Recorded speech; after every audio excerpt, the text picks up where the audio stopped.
sadnesses too terrible for human hearts to bear. So it came to pass that in the dark cavern in which she dwelt, and in the shadowy woods around it, all living things that met the awful gaze of her hopeless eyes were turned into stone. Then Athena showed Perseus, mirrored in a brazen shield, the face of the fallen priestess. And as Perseus looked, his soul grew chill within him. Athena in low voice asked him, "Perseus, would you have the will to end the sorrow of this piteous sinful one?" And he answered, "Anything you ask, I will do, the gods helping me." And Pallas Athena, smiling again, left him to dream. And Perseus awoke in sudden fear and found that in truth he had but dreamed, yet held his dream as a holy thing in the secret treasure house of his heart. In the daylight, he found that his mother walked in fear of Polydectes, the king. She told her son, a strong man now, though young in years, about the king's unwelcomed advances. Perseus saw red blood and gladly would have driven his keen blade far home in the heart of Polydectes, but his vengeance was to be delayed by the wily king. Polydectes was hosting a feast, and on that day everyone in the land brought costly offerings to honor him.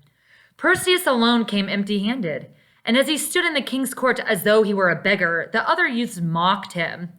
"Thou sayest thy father is one of the gods," one young man said. "Where is thy godlike gift, O Perseus?" And Polydectes, glad to humble the lad who was protector of his mother's honor, echoed those foolish taunts. "Where is the gift of the gods that this noble son of Danae has brought me?" he asked, and his fat cheeks and loose mouth quivered with ugly merriment.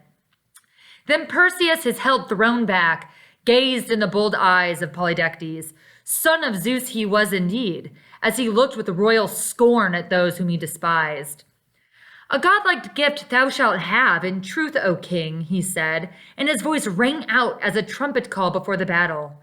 "The gift of the gods shall be thine. The gods helping me thou shalt have the head of Medusa."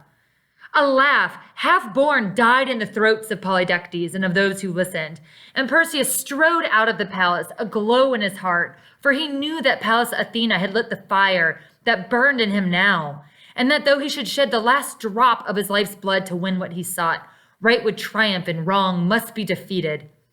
Still quivering with anger, Perseus went down to the blue sea that gently whispered its secrets to the shore on which he stood.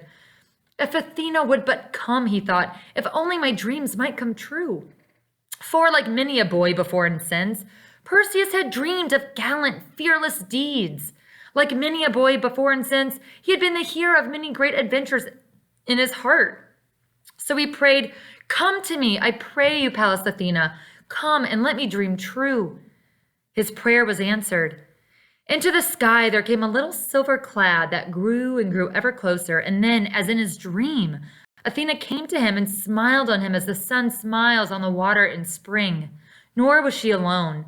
Beside her stood Hermes of the winged shoes, and Perseus knelt before the two in worship. Then very gently Athena gave him counsel, and then she gave him more than counsel. In his hand she placed a polished shield.